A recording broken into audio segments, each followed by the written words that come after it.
าวนกซองเคยหนองคือเก่าเนาะมาเมื่อนี่แต่ยังสาวนกกับสาวโบสิมานำเสนอเมนูเด็ดเลยที่กำลังดังอยู่ใน YouTube หรือว่าเพจหรือว่าดังแห้งพี่น้องเลยตอนนี้ก็คือแกงเฮ็ดพี่น้อง สบู่เอามาได้ใส่นี่ สาวโบไปหาเบิดมือพี่น้องเลยหาอยู่ตลาดเพื่อสิได้ก็คือ ไปขอพี่น้อง ไหนพี่น้องทายว่าเป็นจานราคาเท่าไรเนาะสนุกว่าราคาเท่าไรเนี่ยให้เดา แซนปลาย แสนปลาย ประมาณนี้ บ่หอด แล้วก็มียังอีกเลยสบู่เหมือน มื้อนี้บ่ แมน เมนูเด็ดอีกอันหนึ่งก็คือ นี่เลยพี่น้อง เห็ดอะไรกินไหม ต้มหอยขีกระต่ายจิ้มน้ำจิ้มซีฟู้ดเนาะเดี๋ยวสิตำน้ำจิ้มซีฟู้ดรสเด็ดไอ้สนุกกิน มี2เมนูมื้อนี้นะ โอเค มาพี่ไว้พี่น้องมาล้างเฮ็ดน้ำกันกับสบู่และกับสนุกเดี๋ยวสิซอยกันล้างเนาะพี่น้องเพราะว่าดินค่อนข้างลายสิล้างเงินเติบดูใช่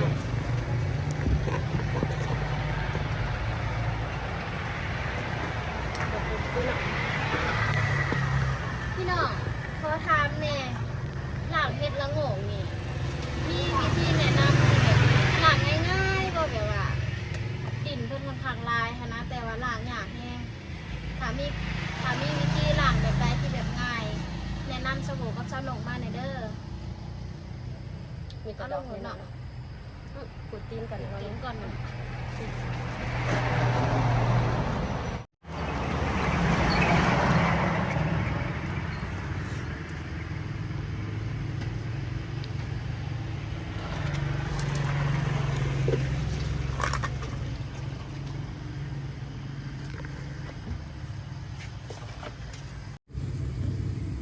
ล้างง่ายค่ะ ทำการล้างเนาะแบบนี้เนาะสบู่เนาะ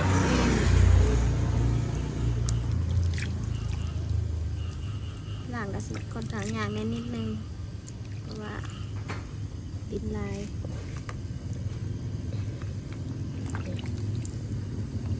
มีแต่ดอกงามๆเนาะนี่เรามาเบิ่งหอยอีกแบบนี้มีแต่หน่วยใหญ่ซื้อเท่าไรนี่ ไว้ในโลหนึ่ง40,000คำเป็นเงินบาทกระสิประมาณ60 บาทนี่แหละพี่น้อง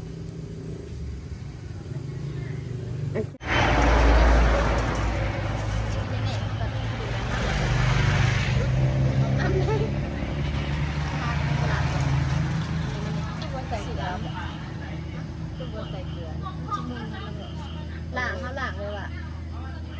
มันสะนิดนึงมันจะเอาเกลือเนี่ยเลยว่าหนังจะเป็นหนังที่ขาดจ้ะจะแทรกเกลือ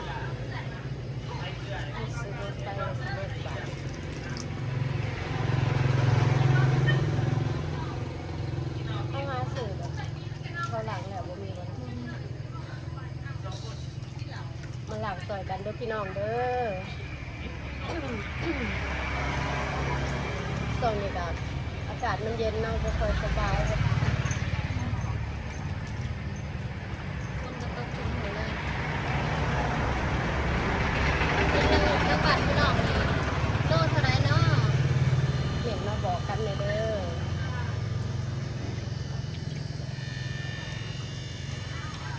บ้านสะบัวนี่เพิ่นบ่ได้บ่เห็นขายเป็นโลเนาะสะบัวซื้อมานี่ก็เพิ่นสิใส่เป็นถาดเนาะใส่จาน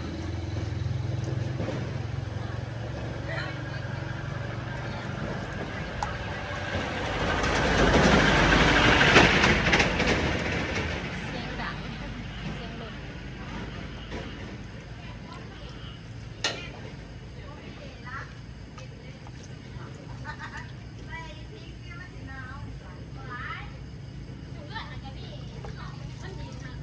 เ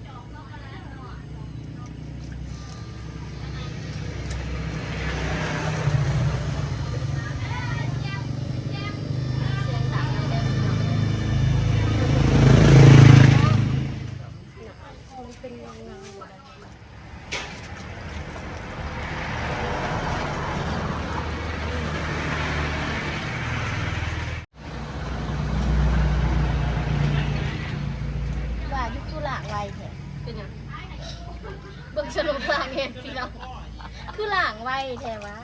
ตายแล้วลูกพี่น้องเอ้ย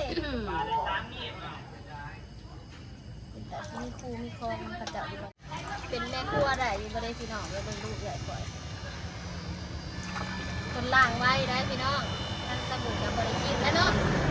เป็นเสียงยังเป็นเสียงยังเนาะคนฟังมาได้พี่น้องเอ้ย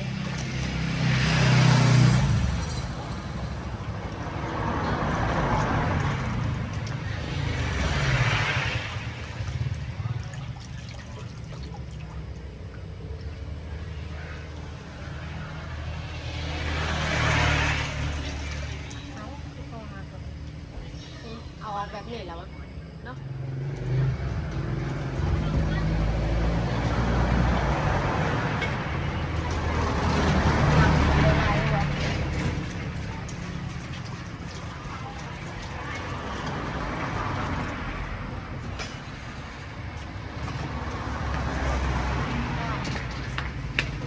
ร้านหนังเนี่ยร้านหนัง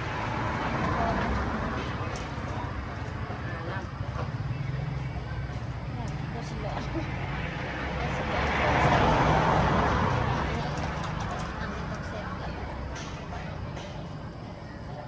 งานมันพูดไม่ใส่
แล้วเลยนะทีหลังยังร้ายจะลบลงโอเคล้างแล้วบอสบู่แบบนี้ล้างแล้วหน้าแบบนี้สิได้มาเป็นคนดังได้พี่น้องเลยเห็นยังสิได้มาเป็นคนดังได้บัดนี้ดังไฟ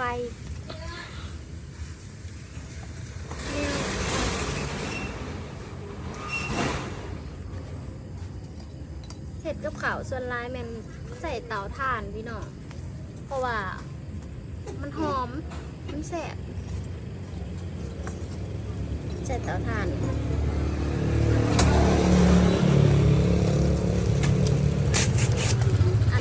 อันดังไฟก็คือจะเป็น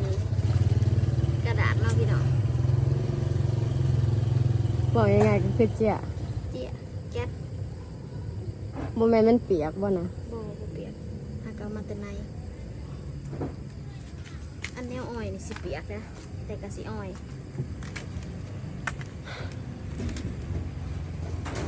ถึงไฟเถื่อแห้งเด้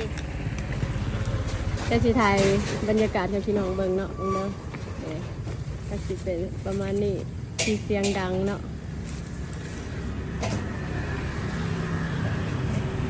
ก็คืออยู่เข้มทางเนี่ยดังเลย ติดง่ายไม่ได้น้องคนดัง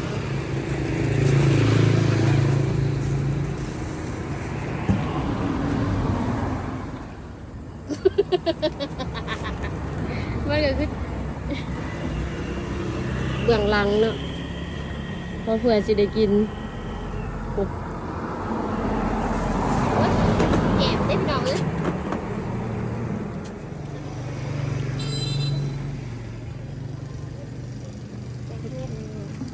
แกงนอกบ้านเนี่ยสิได้กินแล้วสุดท้ายก็เป็นน้องสาวคือเก่าแกงให้กินเราทุกคนเลยนะ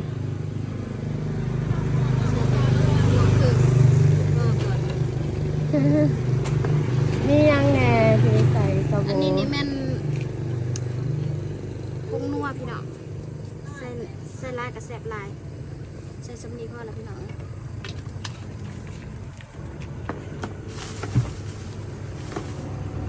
ใส่ลูกโดด4-5 หน่วย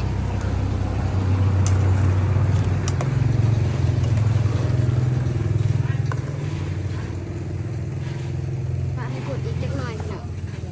ปิดฟ้าให้กดอีกจักหน่อยจุดแห้งแล้วพี่น้องอันนี้กระบอกสิขอซิมก่อนเนาะว่าได้ทีหรือยังคันหวานนัวแล้วก็เสียเขาอีกตูลง ข้างยังเหรอ พักนั่งตู้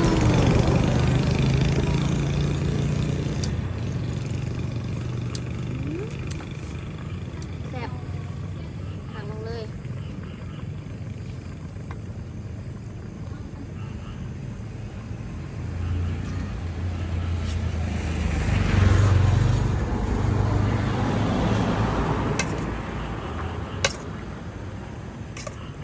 เสียดายเนาะมื้อนี้บ่มีผัดติ๋วใส่พี่น้องหรือว่าใบสมโมงก็ได้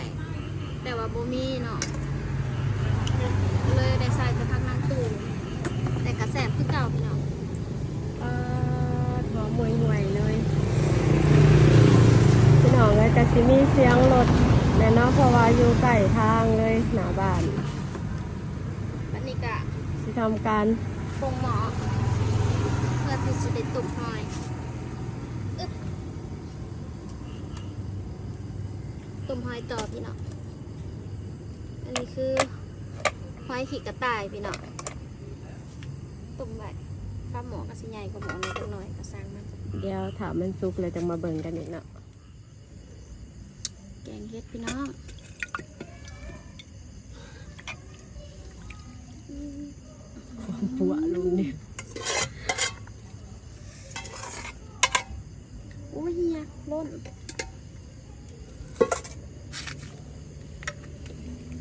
เมื่อนี้ได้ยังแน่เมื่อนี้แกงเห็ดเนาะ แกงเฮ็ดแล้วก็มีหอยต้มหอย แจ่วยังไง แจ่วซีฟู้ด แซ่บ ทานในห้องกันเด้อ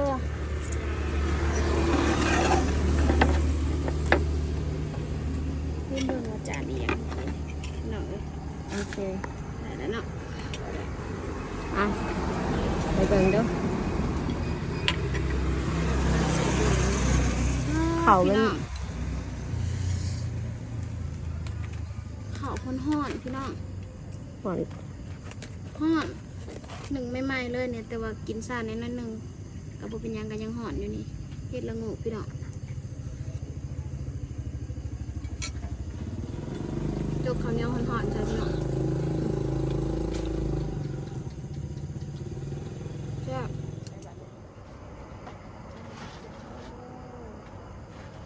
ทำมันกล่องกับโมเมนต์คอนเทนต์เด้อ บ่เป็นคอนเทนต์แต่อยังใดพี่น้องเลย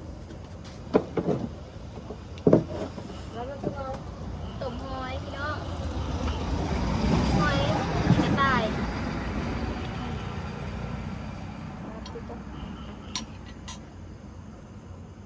ขอซิมมึงกันนะ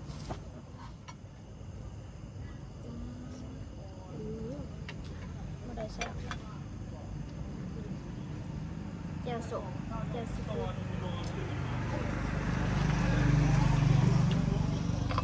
หยิบ กินก็ได้แบบเนี้ย ใช่ปะ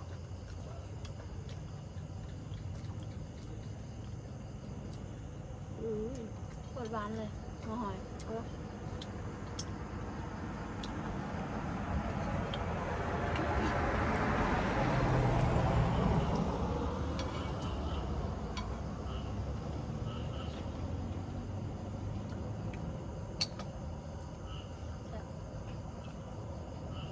มีแจ่ว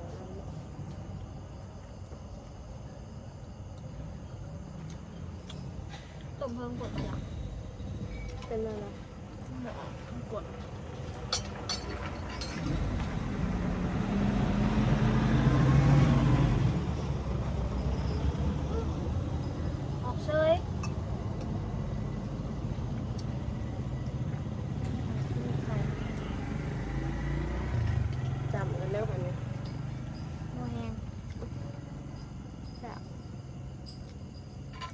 เด้อมากินน้ำกันเด้อ เอาลืมเอิญพี่น้องมากินน้ำมาเด้อพี่น้องมากินน้ำกันเด้อมีต้มหอยแล้วก็แกงเห็ดละโงก แซ่บสุด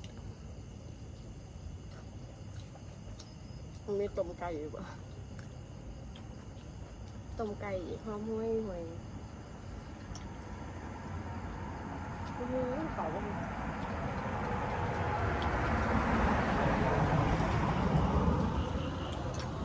หวานแห้งหอยๆนะแบบหอยสดๆหอยสดๆมาต้มให้มันหวาน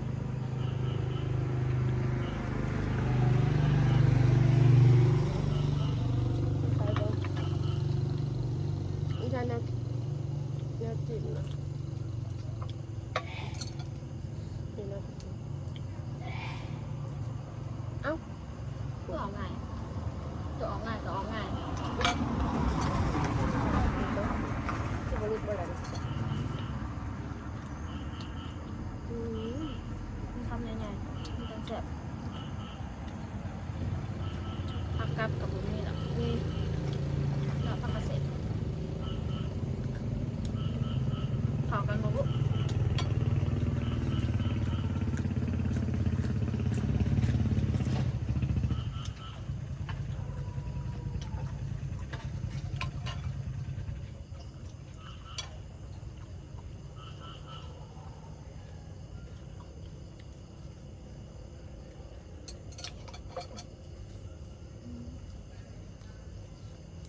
แซ่บเด้ลองให้กับข้าวให้เป็น แซ่บแห้งกินจนบุกปากเบาๆพี่น้องเลย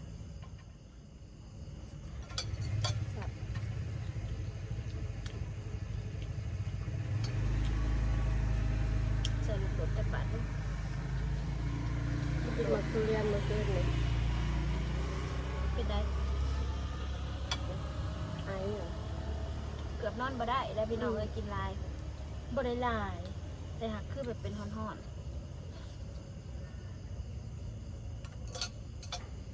อืม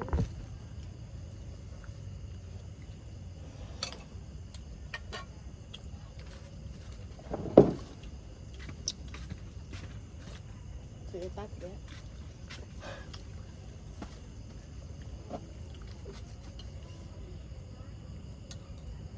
หูดับเลย ไปนอกมันเด้อ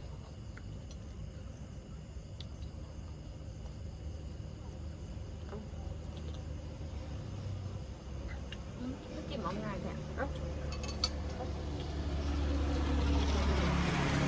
เกิดกินหายพี่น้องไม่ใช่หวานหน่อยนะ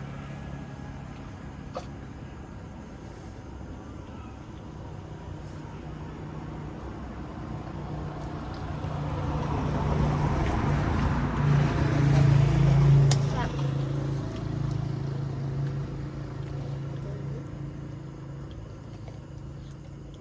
เผ็ดอะ กินคู่มือคู่มือนี่มันเรืออะไรนะเขาเนี่ยอิ่มแล้วได้บ้านเนี่ย พี่อิ่มมาเลยกินบักลายเลย หืม พี่อิ่มมาถ้ากินบักลายขอจนบกเบิ่งพี่น้องกินข้าวช่องคนจะบอกลงเครื่องติ๊บพี่น้องเลย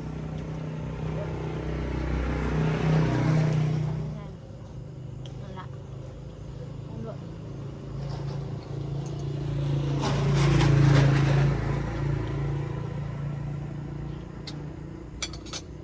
อืมค่ะ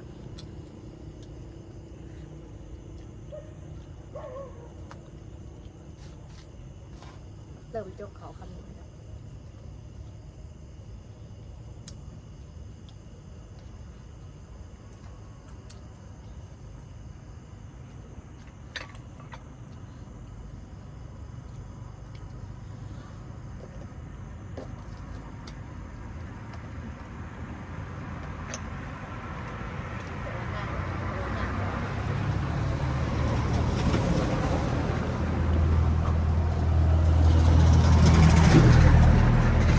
ต้มหอยกระแซบแกงเห็ดกระแซบพี่น้องเลย ไม่เป็นแน่แซ่บๆ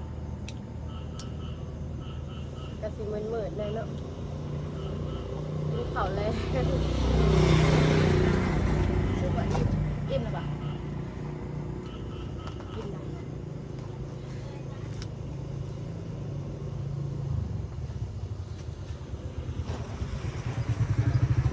าหาโชว์ดู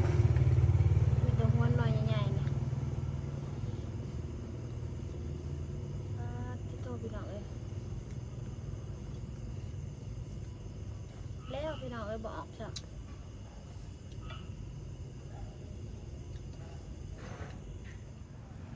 หอยยังเนี่ยสีชมพูแม่นของหอยมันจะตาย แม่เผ็ดบัดนี้ มาดูครับนี่ก่อนคนเบิ่งคนชมเดี๋ยวสะโบดสิกินแทนเด้อ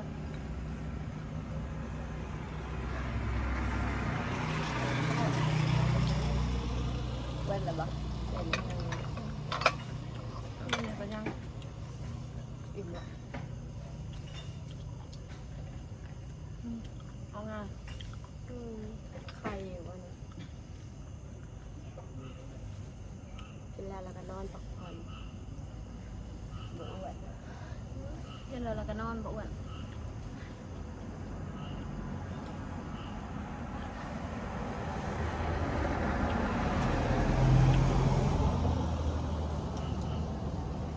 ฟินขนาดว่า หวานเอาสด ยังอีกหน่อยหนึ่ง ๆเอ็ม พอ เนาะ ว่าไปเลย เอ็มเนาะ ขอตัวลาพ่อแม่พี่น้องได้บัดนี้ฝากเนี่ยครูเว่า กะเปิดแล้วเนาะพี่น้องหอยก็เหลืออยู่หน่อยหนึ่งแต่ว่าอิ่มแล้วพี่น้องเลย ตั้งใจ แกงเฮ็ดกะแซ่บก็ถือว่ามีแต่แนวแซ่บๆมื้อนี้พี่น้องเลยก็กินกันซ่องเลยน้องคือเก่าและสุดท้ายนี่กะขอฝากช่องนกหน่อยชาวลาวเด้อพี่น้องฝากพี่น้องเป็นกำลังใจให้ แต่ยังกินอยู่ สนุกในเด้อแล้วก็ฝากกดไลค์กดแชร์เป็นกำลังใจให้ซองเอ้ยน้องได้เฮ็ดคลิปต่อๆไปให้พี่น้องได้รับชมฝากเป็นกำลังใจให้สบู่กับสนุกในเด้อ เวลา